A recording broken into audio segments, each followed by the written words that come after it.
국회의원들의 특별활동비가 논란인 가운데 지방의회에선 재량사업비가 비판받고 있습니다. 어떤 돈이고 무엇이 문제인지 집중 보도합니다. 계속되는 폭염 속에 홀로 사는 노인이 또 숨졌습니다. 폭염 취약계층 안전망은 소용없었습니다. 폭염에 가뭄까지 겹치면서 농심이 타들어갑니다. 전남 지역 평균 저수율이 50%를 밑돌면서 심각 단계에 접어들었습니다. 금호타이어가 새 주인을 맞은 이후 본격적인 생산에 들어갔습니다. 한동안 차질을 빚었던 영업망도 회복되고 있습니다. 여러분 안녕하십니까? 광주 MBC 뉴스데스크입니다. 요즘 국회에서는 특수활동비 폐지 논란이 뜨겁습니다. 특활비와는 성격이 조금 다르지만 지방의회에도 재량사업비라는 게 있는데 이 역시 논란거리입니다. 어떤 돈이기에 지방적폐로까지 불리고 실제로는 어디에 쓰이고 있는지 먼저 실태부터 살펴보겠습니다. 보도에 김인정 기자입니다. 지난해 광주의 한 하천 인근에서 열린 걷기 대회입니다. 행사를 치를 돈이 모자랐던 주민들은 시의원을 찾아갔고 1,000만 원을 확보해 행사를 치렀습니다. 시의원들한테 부탁을 드렸어요. 시의원께서 1,000만 원 교부금을 줘서 한 농로의 도로에 아스콘을 덧대는 1,500만 원짜리 공사도, 다른 도로 교각을 살짝 넓히는 공사에 들어간 2천만 원도 모두 시의원들이 해결해줬습니다. 광주의 한 경로당에 놓여있는 온열기기도 역시 지역구 시의원이 놓아준 겁니다. 시의원들은 어떤 돈으로 이런 민원들을 모두 해결해줄 수 있었을까? 광주시가 시의원 몫으로 배정해주는 일종의 포괄적인 사업 예산, 이른바 재량사업비입니다. 광주시가 자치구에 배정하는 특별교부금에 숨기는 형태로 시의원 한 명당 한 해 2억 원씩, 상임위원장은 3억 원, 구의원은 5천만 원씩을 배정받아 사용합니다. 받은 그 아파트에 있는 사람들은 이 예산은 누구 의원이 준 거야. 라고 해서 그것이 다 재산하고 연결되는 거예요.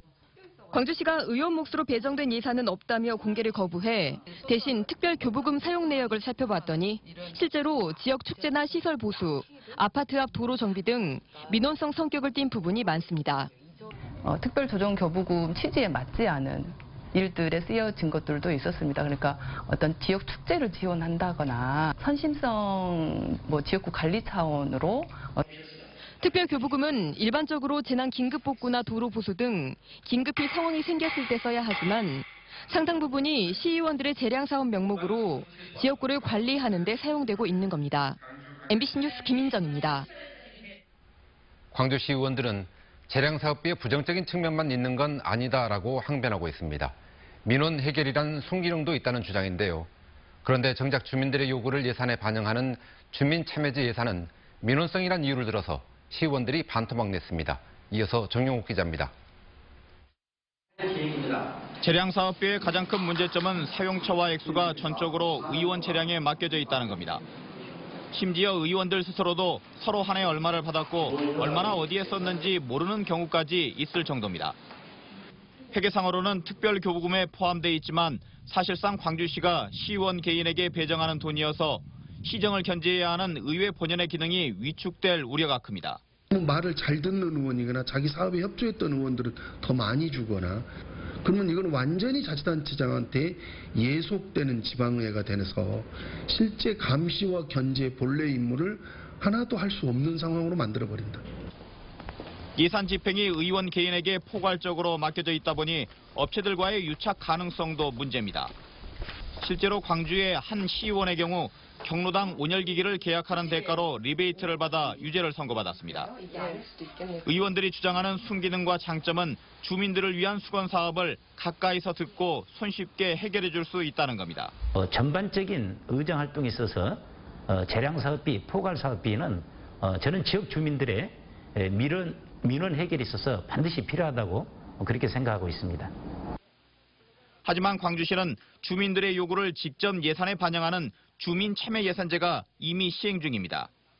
그런데 의원들은 지난해 주민들이 올린 참여 예산을 민원성 사업이 많다는 이유로 반토막 냈습니다. 주민참여예산제에 대해서 곱게 보지 않는 의원들이 굉장히 많습니다. 왜냐하면 자기 권리, 의원들의 권리를 왜 시민들이 뺏어가느냐, 그런 부정적인 생각을 많이 가지고 있죠. 광주의 제1야당인 정의당은 탈만한 재량 사업비를 거부하겠다며 다른 의원들의 재량 사업비를 정보 공개 청구하고 나섰습니다. 그러나 나머지 시의원들은 재량 사업비 폐지 요구에도 침묵하고 있습니다. 이들의 70% 이상은 선거 때 그토록 참신함을 강조했던 초선 의원들입니다. MBC 뉴스 정용욱입니다. 광주에서 홀로 사는 70대 노인이 숨진 채 발견됐습니다. 연락이 끊겼다는 2주 전쯤에 사망한 것으로 추정됩니다. 폭염이 심해지면서 광주시가 홀몸 노인들의 안부를 매일 챙기고 있다고 했는데 왜 이런 일이 생긴 건지 우종훈 기자가 취재했습니다. 75살 임모 할아버지가 숨진 채 발견된 건 땡볕이 절정인 낮 2시쯤이었습니다. 흔한 선풍기 하나 없이 쓰레기 더미가 쌓여있는 집안방에 누운 채로 발견됐습니다. 혼자 사는 임씨 할아버지는 2주째 연락이 닿지 않는 것을 이상하게 여긴 지인의 신고로 발견됐습니다. 며칠에서 몇 주가 됐을 정도로 이제 시신의 부패 정도가 너무 심했습니다. 할아버지의 지병이 폭염 때문에 악화돼 숨진 게 아닌가 추정되지만 그동안 어느 누구도 알아채지 못했습니다. 그 도시락 갖다 주면서 그분한테 밑에 층에 어르신이 어디 가셨냐고 물어보니까 전혀 모른다요. 아유 두 번이나 빙그릇가 안 내놓습니다. 그러니까 저는 잘 모르겠는데요. 그래.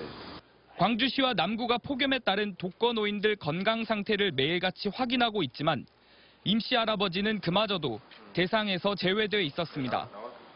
혼자서 거동하기에 불편하지 않다는 이유로 돌봄 서비스를 받기 위한 점수에 미치지 못했습니다. 안부 확인하고 광주시에서 폭염 대책으로 그렇게 한다고 하거든요. 지금 제가 알기로는 그런 적이 없었고. 광주에 사는 65살 이상 독거노인은 4만 6천 명. 이 가운데 생활관리사로부터 매일 안부를 확인받는 돌봄 서비스 대상 노인은 12%인 5,300명에 불과합니다. 저희들로 점차적으로 돌봄 기본 서비스를 확대해 나가는 방향으로 그렇게 추진해 나가도록 하겠습니다. 부인과 자녀도 없는 임씨 할아버지는 장례 치러줄 리도 없는 형편입니다. 살아생전에도 사회안전망 혜택에서 소외됐던 임씨 할아버지는 죽어서도 외로움을 벗지 못했습니다. MBC 뉴스 우종훈입니다.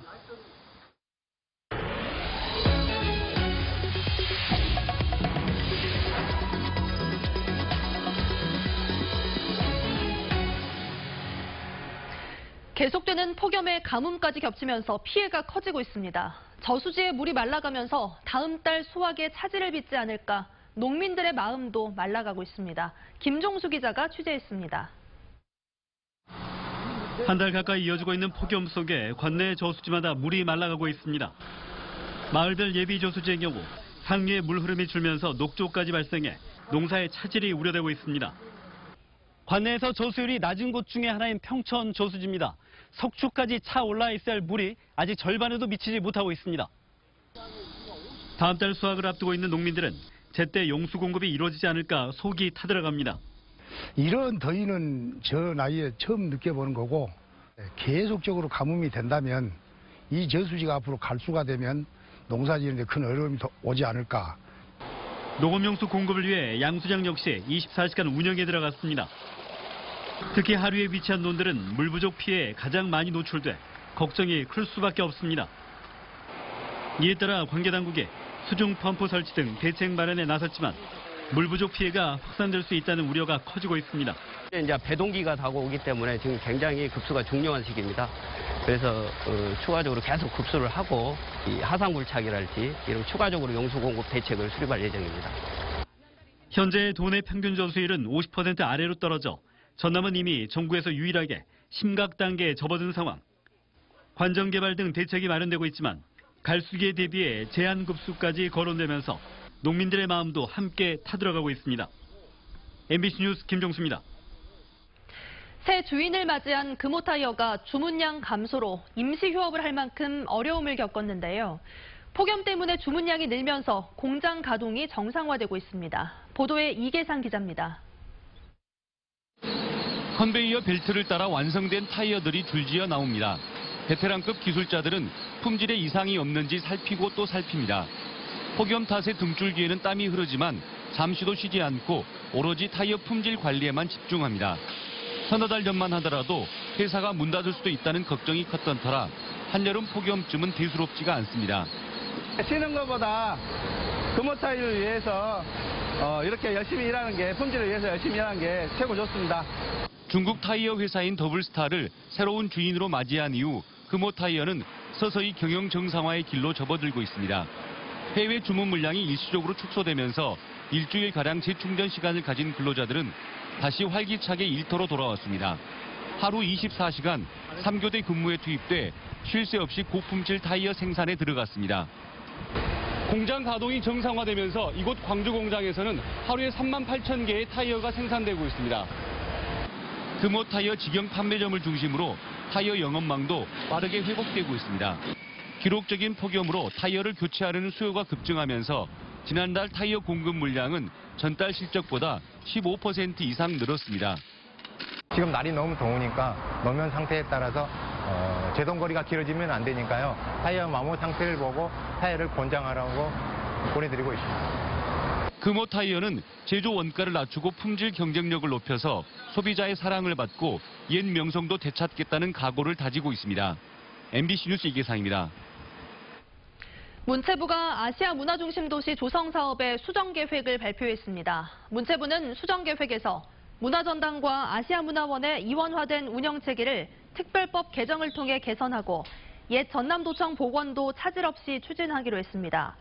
또 7대 문화권 사업은 일부를 통합하거나 폐지해 5대 문화권으로 조정하고 시티연구원 설립과 국제문화교류 사업 등도 계속 추진하기로 했습니다. 하지만 사업기간 연장 요구 등은 받아들여지지 않았고 문화전당 운영 인력 확대나 차관급 전당장 위촉 등의 요구는 검토 과제로만 분류됐습니다.